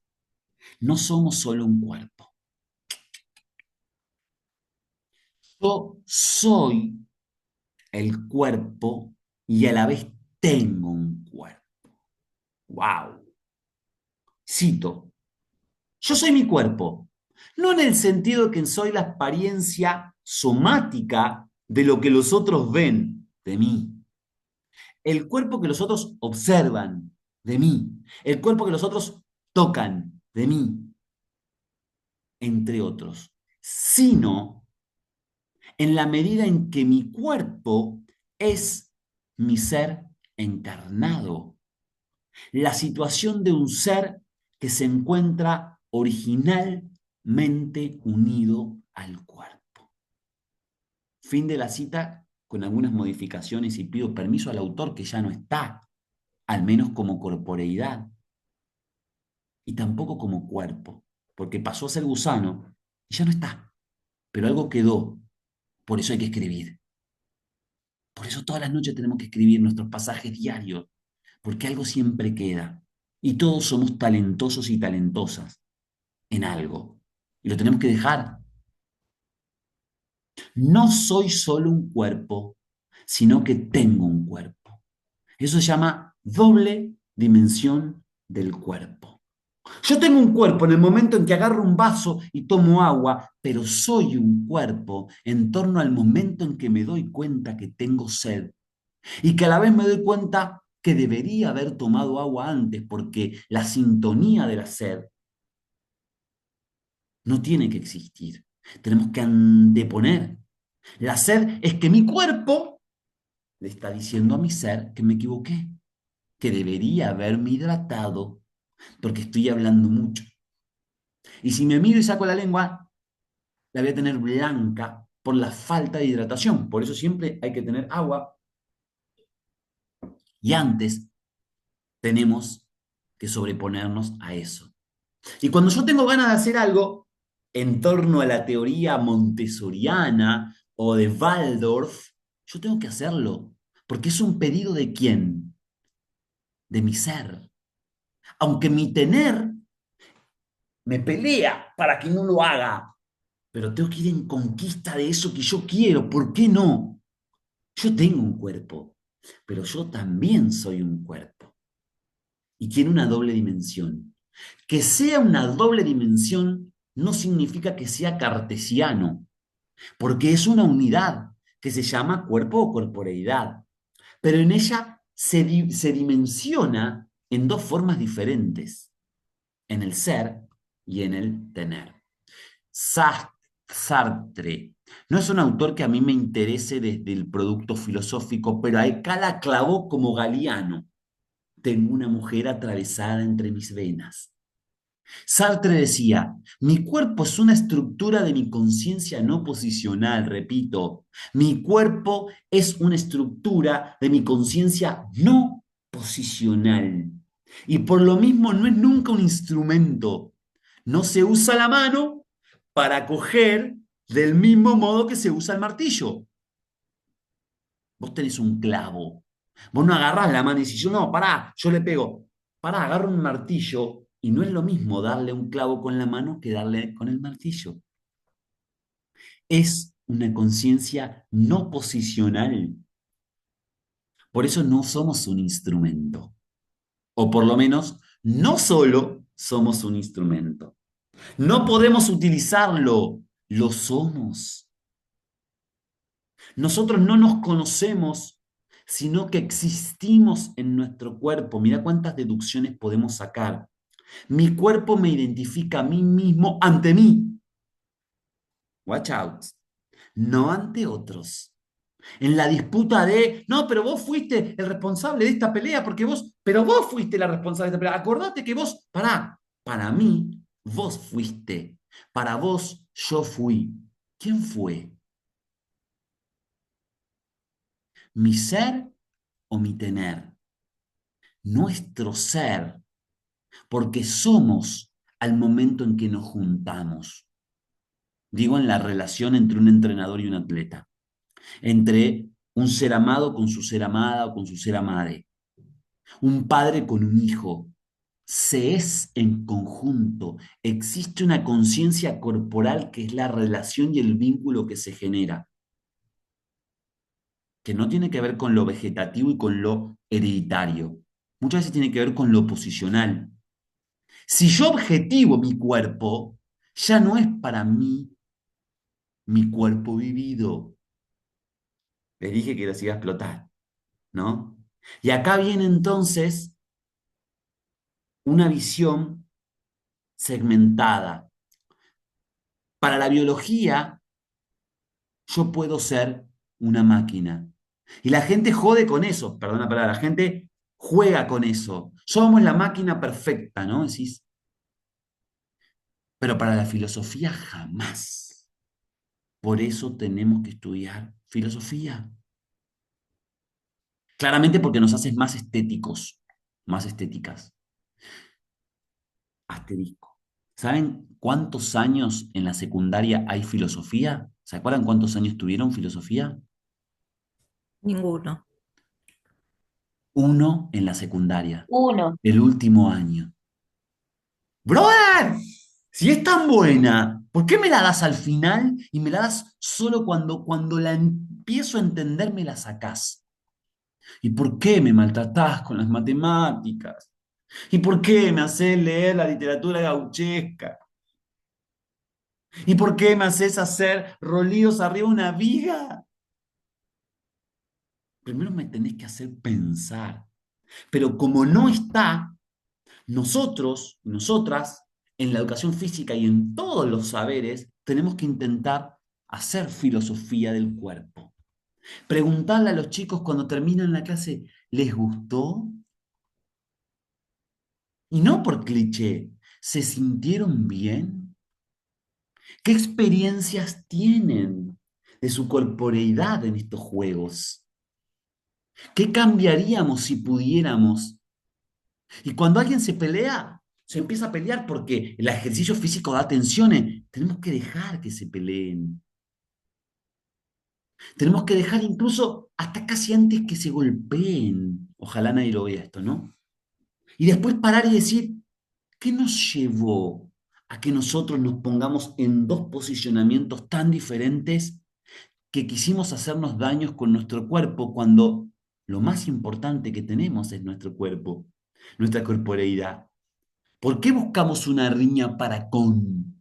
Y ahí trabajar el cuerpo del otro y el cuerpo querido. Y ahí trabajar las formas de, aún pensando diferentes, tenemos que tener puntos en común.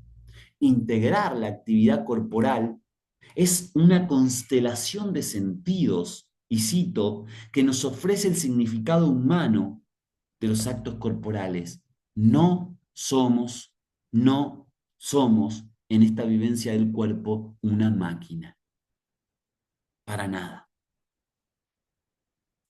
El autor más importante de la clase de hoy es Merleau-Ponty o Merleau-Ponty. Como ustedes quieran, creo que no le va a molestar porque ya no está.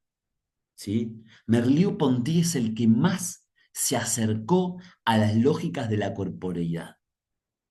Y ahí parte de la ruptura del yo-cuerpo en las dimensiones.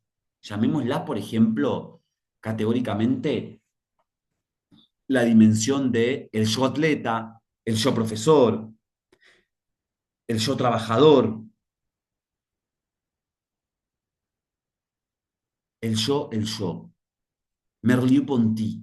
Somos un cuerpo vivido en primera persona, que eso es antagónico a la visión recientemente objetivo, que era la del ser corpóreo, porque somos más nosotros que el otro, y por eso nosotros nos cuidamos, más que el cuidado del otro, salvo que ese otro sea nosotros, y haya una mirada plural, la diferencia entre el monólogo y la conversación, la diferencia entre el sapeo de una guitarra y la murga.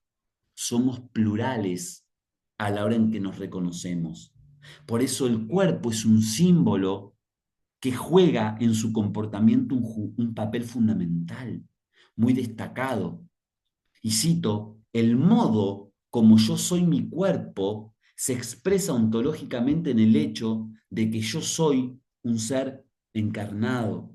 Y refresco la idea de, y cito, mi cuerpo es experienciado como mío, en cuanto que lleva a cabo mis acciones. Y por último, las vivencias mías, nuestras, son habituales en mi cuerpo si hay una conciencia, en cierto modo, prepersonal, porque incluso está antes de mí, porque ese auto pasó al lado, porque ese olor pasó, no lo puse, porque esa sensación, porque ese percibir cuando me ericé después de ver una película, me pasó porque la vi y no antes. Y ahí mi persona juega una integración con lo social. Cuerpo vivido en primera persona. Merleau-Ponty habla de un cuerpo propio que se apropia a la identidad, ¿no? Un ser corpóreo, un cuerpo humano, un cuerpo. Es totalmente antagónico a esta visión. Hasta acá, que llevamos 1 hora y media. ¿Preguntas? ¿Aseveraciones? ¿Algún elemento que quieran trabajar?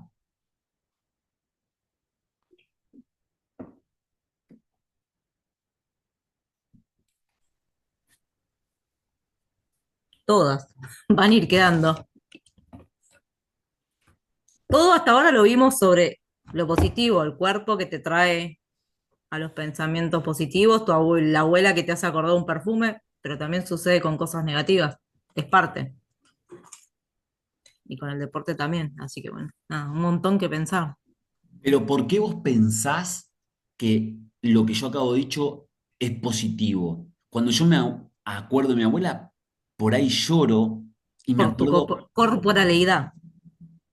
pero por ahí me acuerdo cuando me pegaba y el recuerdo me lo trajo igual y ya no es la caricia, es la bofetada, si eso fuere. Uy, Fíjate que nuestra intención, como la tuya, el pensamiento, y me pasa a mí también, siempre es dicotómica, ¿no? Siempre buscamos la contrariedad al hecho. La corporeidad es inerte, no tiene una visión positiva o negativa. Es inerte, es una unidad, porque no solo para conocer el frío necesitamos del calor. Mira, justo hablando de eso, Merleau-Ponty dice, voy a citar 2 referencias que están aquí.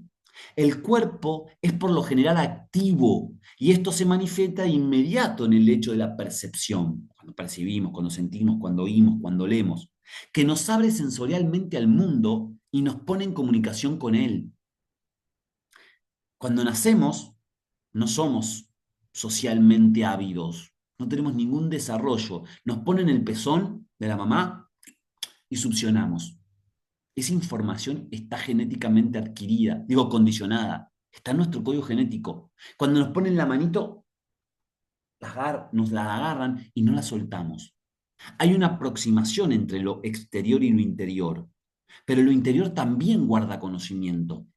Le dicen déjà vu. muchas veces, pero a veces es mentira. No somos nuestro cuerpo que se acuerda de un hecho anterior. Muchas veces nos acordamos de un hecho que vaya a saber quién de nuestras generaciones y condiciones, abuelo, bisabuelo, tatarabuelo, quizás hace 2000 años, 3000 años, 600.000 años, cuando vivíamos arriba de un árbol, y nos acordamos y pensamos, che, esto yo ya lo viví, y nos quedamos así como que te noquean, ¿no? ¡Pum! Un piñón y vos te...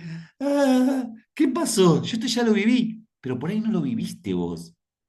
Y es una información que guardás, ¿no? Hay una relación mucho más compleja del mundo. Me espera un segundo que me están tocando el timbre, perdón, ¿eh?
Discúlpenme, chicos. Y por último, mi cuerpo es el centro en torno al cual se ordenan y originan los objetos configurando un mundo externo. Hasta ahí voy de vuelta. Mi cuerpo es el centro en torno al cual se ordenan y organizan los objetos que existen en la naturaleza compleja, configurando un mundo en torno. Dentro de él, mi cuerpo no es un objeto más, sino el foco de orientación de todos ellos. Fin de la cita. Merleau-Ponty, ¿qué te quiere decir? Que nuestro cuerpo, en el cuerpo de las cosas y las acciones, es cuerpo propio cuando la comprende como válida. Y esa es la organización que nosotros tenemos del mundo. Bueno, hay varias preguntas, ¿no? Que van a estar en ustedes y que seguramente, pues, nada, la trabajen. Vayamos a... eh, vayamos aquí, miren, a las praxias, que el segundo contenido de la clase del día de hoy eran las praxias. ¿Alguna vez escucharon el concepto praxias? Seguramente lo más cercano que les apareció es el concepto de habilidades, ¿no?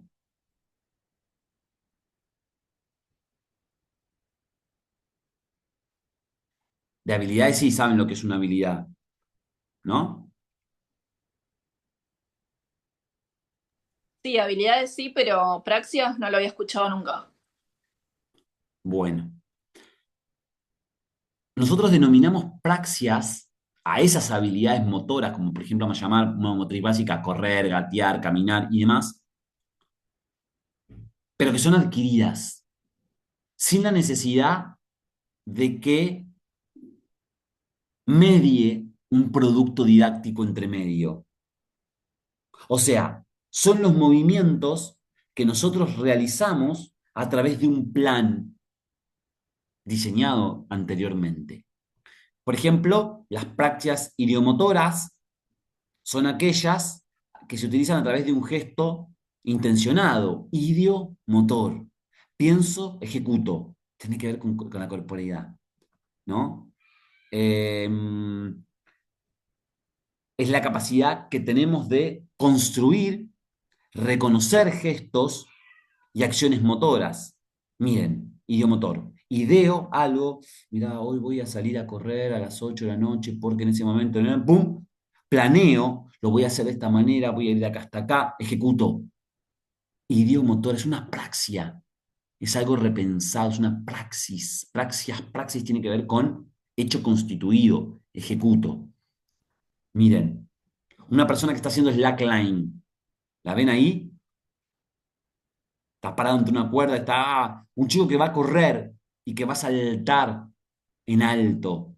Alguien que va a comprar al supermercado y que se vuelve loco porque todo es rico. Pienso, ejecuto, pero cuidado. Hay personas que no llevan la lista al supermercado y no se copan cualquier cosa. Nosotros no. Cuando vas al supermercado tenés que llevar tu lista. No importa que esté hecha con virome, pero la tenés que tener acá, como mínimo. Porque si no, el sistema te hace comprar cosas que no son necesidades. De la misma forma que cuando vos te sentás en un on-demand, tipo Netflix o cualquier otro, eligen por vos.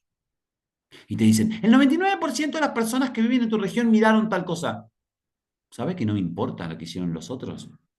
Yo quiero elegir. Y cuando vas a elegir, te ponen atrás del todo, allá abajo estaba lo que yo quería, pero te costó 1 hora. Hay que buscar las películas. En Spotify hay que buscar las canciones. Porque estamos perdiendo el ojo del ser por el tener, por el posicionarte. Si todos los parecidos a mí escucharon esto, no quiere decir que yo tenga que escuchar eso, porque incluso pensemos más a profundidad, muchos de ellos se habrán dejado convencer por eso y no querían escuchar eso, o comprar determinado producto, o estudiar determinado autor, o practicar determinado deporte, o conducir determinado automóvil. ¿Sirve para? ¿Para qué sirve un automóvil? Para trasladarse. Ni más ni menos. Tiene una función social. ¿Te sirve el que tenés? ¿Para qué tú quieres otro, brother? ¿Para qué tú quieres ese que tiene 2 puertas en vez de 4? Dejate el sedán que tiene 4 cuando invites a alguien que se suban con una puerta y no que pasen por adelante. ¿Para qué tú quieres un motor V8? Si vos vas de la escuela a tu casa, de tu casa al club, del club a tu casa, del club a la escuela, ¿para qué quieres tanto? Cuando tú asumes idealmente algo que te dicen sin decirte, pero penetra en tu corporidad, te están violando la identidad. Te están violando tu identidad. Tu corporidad está siendo flagelada por la mercantilización. Y no puede ser eso. Las praxias faciales. ¿Pueden tocar ustedes con la lengua a la nariz? Inténtenlo sin hacer esto. Así. ¿Pueden mover la oreja? Mirá. ¿Pueden mover la oreja? ¿Pueden hacer el movimiento? La lengua, los ojos, los labios, las cejas, los carrillos. ¿No? Praxias faciales. También están las bucofonatorias. Es la capacidad de realizar movimientos voluntarios después del pensamiento con diferentes partes de la cara. Estimulación temprana, educador físico. Si no lo hacemos nosotros con los niños, ¿quién? Por eso nosotros jugamos en jardín y le decimos, soy un monstruo que sale del volcán y que si no corres rápido te va a atacar. Y pones, no, y después cambias, ¿no? Soy una persona que va en la canoa, con un ancla voy a tirar y voy a saltar, vengan que el piso es lava. Entonces todos y tienen que gesticular, porque si yo no me río, a esa edad el músculo rizoideo se atrofia, Todo lo que no se usa se atrofia. Somos nosotros los dueños de que los niños puedan reírse, puedan mirar, puedan poner caras. Y está mal que la gente diga, ay, ¿por qué pones esa cara? Siempre pones esa cara. Es que esa cara me refresca eso. Estoy enojado, bro. Cuando respiras, ¿dónde lo aprendes si no en la educación física? Las praxias visoconstructivas, ¿no? Transitivas, simbólicas. Después ustedes estudian la literatura porque nos estamos quedando sin tiempo, ¿no? Y también tenemos las apraxias, un niño que en una edad posterior a los 5 años no puede hacer determinada praxia, está frente a una praxia. Le falta eso que otros y otras, con mayor sentido en su misma unidad de tiempo, tienen. ¿Estamos de acuerdo?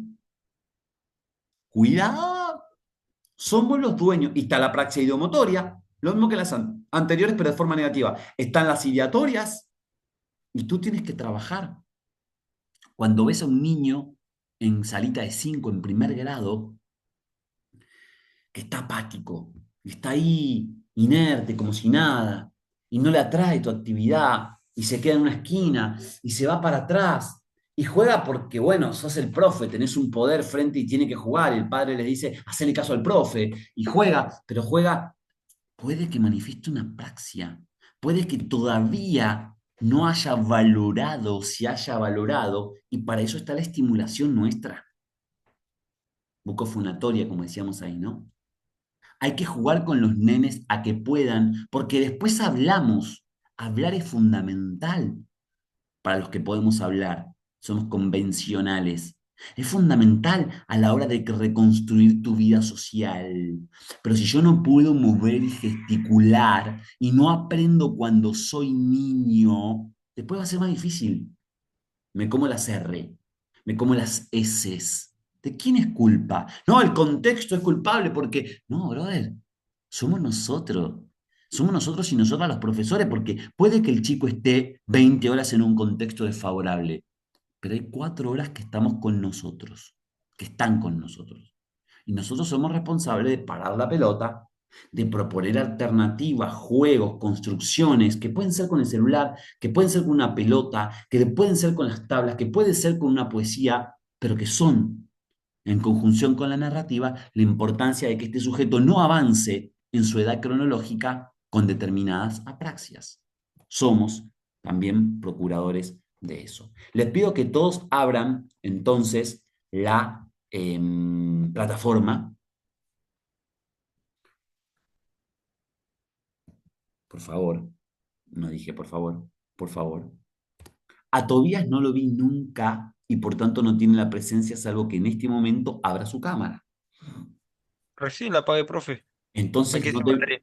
Ah, no te vi nunca porque estaba en el listón al principio, ¿no? Ahora no te estoy viendo, por ejemplo.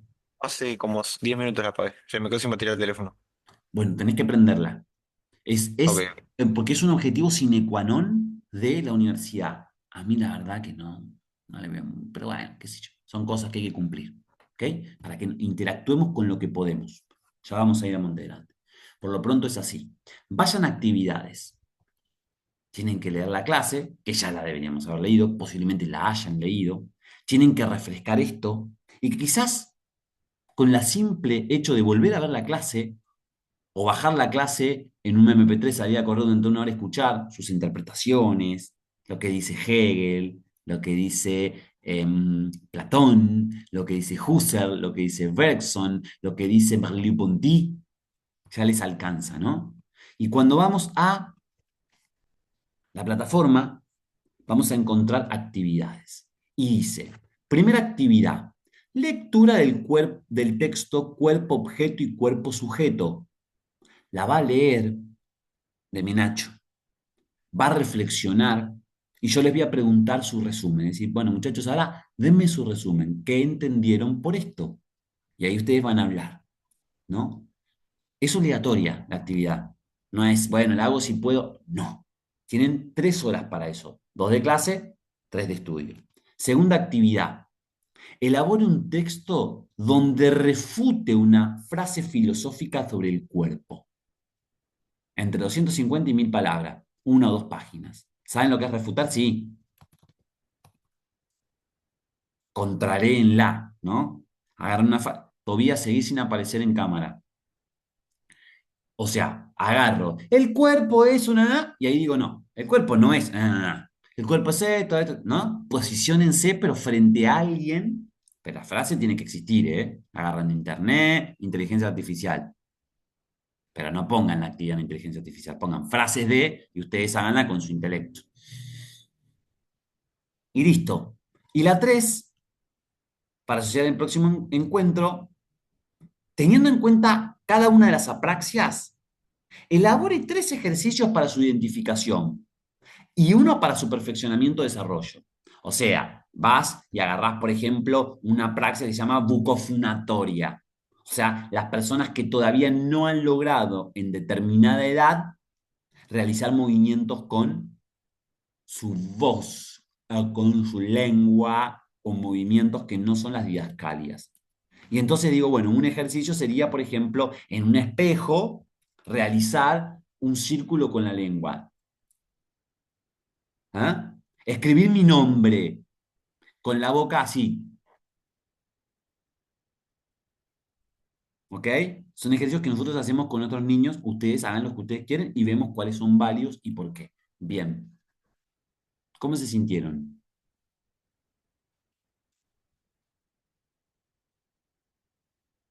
Háblame, Lázaro, no me alcanza esto. A ver, decime algo. No tenés que decir nada para coquetear. Solamente cuestiones de cómo te sentiste, entendiste, te resultó difícil, te sentiste cómodo. Vos, Lázaro, vos dos. Hablanos. Sí, estuvo buena la clase, se habló bastante, me sentí un poco cómodo. Voy a tener que seguir viendo la clase de vuelta para entender un poco más, pero bien. Ahí va. Muchas gracias. ¿Y vos, Rocío? A mí me gustó, creo que fue una clase, fue bastante dialogada, estuvo buena y me pareció que fue nada que ver a lo que vimos en teoría del año pasado. Esto es mucho más positivo y la clase estuvo bastante buena. Bueno, ¿y algo negativo? Porque tiene que haber algo diferente, disyuntivo, incertidumbre, dolor, jaqueca. Si no la tienen ahora, ya la van a tener, no se preocupen. Ahora Todo nos avanza. vamos con un montón de preguntas. ¿Cómo? Que ahora nos vamos con un montón de preguntas y muchos pensamientos y muchas cosas y quizás estábamos ya en el final del día y ahora nos quedan un montón de preguntas. Sí, sí, sí. Bueno, genial, porque de eso se trata, ¿no? Aristóteles decía, cuidado con aquellos que nos presentan certidumbres, ¿no? Bien sería aquellos que nos presentan incertidumbres, ¿no? Un mundo por conocer, pero hay que descubrirlo, ¿no? Y en eso estamos. Bueno, voy a dejar de grabar, ya tomé la asistencia, les agradezco muchísimo, verdaderamente, el espacio fue muy bonito, nos tomamos mucho tiempo, por ahí la clase que viene dura menos. Nos encontramos el miércoles que viene, estamos miércoles hoy, ¿no? El miércoles que viene no, es feriado me parece, es 2 de abril, ¿no es feriado? Exacto, el Día de las Malvinas. El día de Sí, la feriado. Dios en conmemoración. Malvinas. Entonces vamos a hacer una cosa, voy a tomar 2 caminos. Uno, o les grabo yo la clase, o en su defecto me esperan un día y yo el jueves en la mañana doy clase en otra comisión y esa clase se la subo a ustedes. ¿Sí? Una de esas 2 cosas hago. Si tengo tiempo, se las grabo. Y si no, les digo, queridos estudiantes, ya está subida la clase que fue de la comisión y ustedes si tienen alguna cuestión, algo que quieran debatir durante la semana, igual lo pueden hacer siempre, me mandan mensaje, profe, ¿sabes que estaba pensando esto? Pero y lo charlamos por chat. ¿Sí? Bueno, un placer, compañeros y compañeras, que tengan buenas noches y nos encontramos entonces en 15 días.